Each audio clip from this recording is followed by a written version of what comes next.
बिस्मिल्लाहिर्रहमानिर्रहीम। अस्सलाम वालेकुम। मेरा नाम डॉक्टर अहमद एजाज है और मैं सिमिलिया क्लिनिक्स अहमदाबाद से आपसे मुखातब हूँ।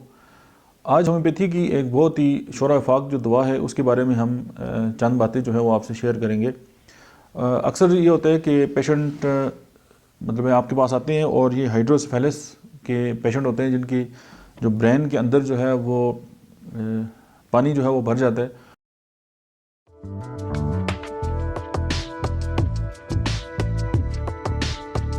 और फिर ज़ाहिर है उसके लिए शंट वगैरह भी डालने पड़ते हैं और एक बड़ा टेक्निकल जो है वो प्रोसेस है, बड़ा तकलीफदेह भी है। और फिर ये कि जो पेशेंट है उसके साथ जो लोग मतलब है कि उसके अटेंडेंट हैं या बाकी जो लोग हैं उनके लिए भी एक बड़ा सब्र आज़मा जो है वो मरहला होता है। होम्योपैथी की एक दवा है हेड्रा हिलिक्स। अगर आप उसको इस्तेमाल करें तो उससे ये न सिर्फ ये है कि जो मतलब है कि मेम्ब्रेन्स के अंदर जो पानी जो है वो ब्रेन के अंदर जो है वो चला जाएगा, उसका जो प्रेशर है वो ज़्यादा बढ़ जाता है और फिर ज़ाहिर है पेशेंट जो है उसको हेडेक भी हो सकता है, डबल विजन भी हो सकता है, उसका जो बैलेंस है वो भी ख़राब हो सकता है। ज़ाहिर है ये उसकी जो है वो कॉम्प्लिकेशंस हैं। तो जो हाइड्रोसेफेलस की जो पेशेंट है उसके लिए जो ये मेडिसिन है वो बहुत ज़्यादा बेहतरीन जो है वो काम करती है। तो मतलब किसी भी ऑपरेशन से पहले या इस तरह के मामलात में होम्योपैथी को आप ज़रूर जो है वो ट्राई करें।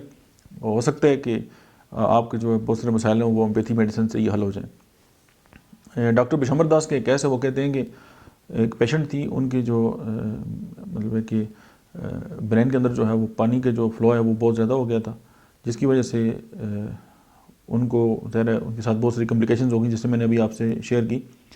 तो वो कहते हैं कि मैंने उनको जो हेड्रा हेलिक्स है उसकी जस्ट 1 डोज दी और विद इन ओवर नाइट जो है वो उनका जो सारा मसला था वो क्लियर हो गया।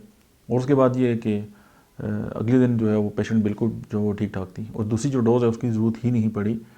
तो हाइड्रोसेफेलस जो है इसमें आप जो है वो होम्योपैथी की जो दवा है हेड्रा हेलिक्स है उसको ज़रूर याद रखें। लेकिन कोई भी दवा इस्तेमाल करने से पहले जो है वो होम्योपैथिक डॉक्टर जो है उससे ज़रूर मशवरा करें। Thank you very much.